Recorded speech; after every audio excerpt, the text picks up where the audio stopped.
लगभग सारे diabetic patient जानते हैं कि शुगर की बीमारी में गन्ने का जूस नहीं पीते हैं, लेकिन 90% लोग नहीं जानते कि क्यों नहीं पीना चाहिए। क्या सही में पीना नहीं चाहिए? अगर ओवरऑल अगर देखा जाए तो गन्ने का जूस बहुत ही हेल्दी, नेचुरल और एनर्जी देने वाला है, थकान मिटाने वाला है। गर्मी के दिनों में हमारे सिर्फ प्यास ही नहीं बुझाता बल्कि हमारे शरीर को डिहाइड्रेशन से बचाता है, हमारे शरीर को ठंडा रखता है क्योंकि इसकी तासीर ठंडी होती है। लेकिन इसके कुछ गुण ऐसे होते हैं जो डायबिटिक पेशेंट की शुगर लेवल को बूस्ट करते हैं या बढ़ा सकते हैं।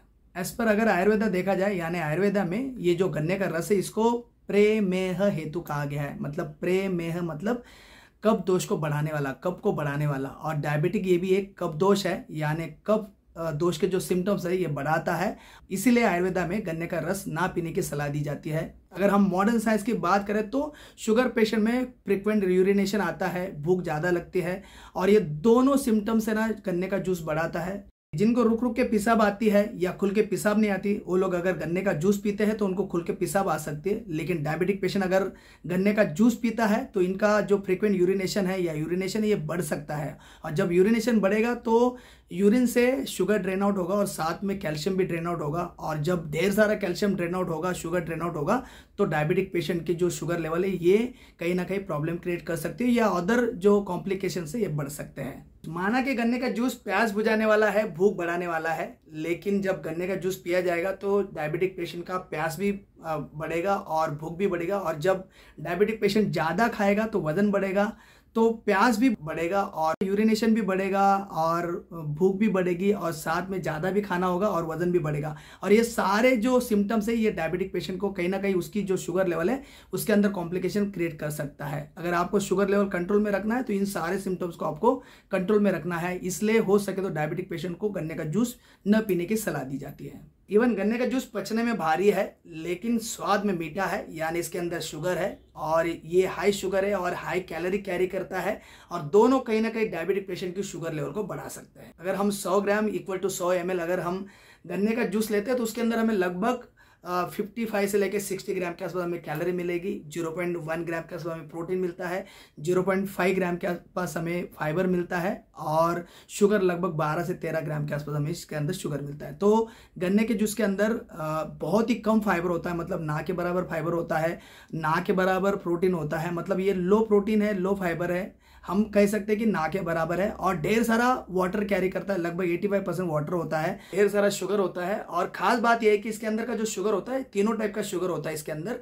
तो इसके अंदर जो फ्रुक्टोज होता है जिसे हम नेचुरल शुगर बोलते हैं बहुत ही कम होता है, और ग्लूकोज ज़्यादा होता है, सुक्रोज ज़्यादा होता है। और ये ग्लूकोज और सुक्रोज जब हमारे शरीर के अंदर जाते हैं तो हमारी जो शुगर लेवल इसको जल्दी स्पाइक करते हैं, स्पाइक करने में माहिर है। और जब डायबिटिक पेशेंट 200 या 250 ml का जो ग्लास होता है, मतलब 1 ग्लास जो होता है, उतना अगर गन्ने का जूस पीता है तो लगभग हमारे शरीर के अंदर 30 ग्राम के आसपास शुगर जाएगी और लगभग 140 या 135 से लेके 150 के आसपास हमारे अंदर कैलोरी जाएगी। तो इसके अंदर ना के बराबर फाइबर है, ना के बराबर प्रोटीन है, ढेर सारा वाटर है, ढेर सारा कैलोरी है और ढेर सारा शुगर है। और ये कॉम्बिनेशन है कहीं ना कहीं हमारे डायबिटिक पेशेंट के लिए खतरे की घंटी बजा सकता है। अब कुछ लोग कहेंगे कि सर आप डायबिटिक पेशेंट को डरा रहे। मैं आपको डरा नहीं रहा हूँ। ऐसा नहीं कि डायबिटिक पेशेंट बिल्कुल भी नहीं पी सकता है या बिल्कुल भी नहीं खा सकता है, ले सकता है, पी सकता है, लेकिन इन जनरल कम से कम लेने की सलाह दी जाती है या न लेने की सलाह दी जाती है। कुछ कंडीशन में डायबिटिक पेशेंट या प्री डायबिटिक या जिनका शुगर लेवल सालों से अच्छा खासा मेंटेन है, वेल मेंटेन है, ऐसे लोग ले सकते हैं, थोड़ा बहुत टेस्ट कर सकते हैं। लेकिन ये डिपेंड करता है पर्सन टू पर्सन और बॉडी टू बॉडी। अगर इन जनरल अगर मैं कहूँ तो आप मेरा भी मत सुनो या किसी और का भी मत सुनो, अपने पर्टिकुलर डॉक्टर की सलाह लो, उनका सुनो, क्योंकि वो लोग आपको ज़्यादा जानते हैं, आपके शुगर लेवल को जानते हैं, और उन लोगों ने जितना ml पीने के लिए बोला है उतना ml आप अगर पीते हैं तो आपका शुगर लेवल डेफिनेटली मेंटेन रह सकता है। और साथ में अगर आप पूरा दिन का अगर डाइट मैनेज करते हैं, अच्छा खासा फाइबर लेते हैं और साथ में अच्छा खासा प्रोटीन लेते हैं, तो शायद हो सकता है कि आपकी शुगर लेवल थोड़ी बहुत बढ़ सकती है लेकिन ज़्यादा स्पाइक नहीं होगी। बट अगर ओवरऑल अगर देखा जाए तो सारे लोग यही कहेंगे एज ए प्रिकॉशन या एज ए सेफ्टी के लिए यही कहेंगे कि गन्ने का जूस ना पिए तो बेटर है, या पीना है तो बहुत ही कम से कम पीना है।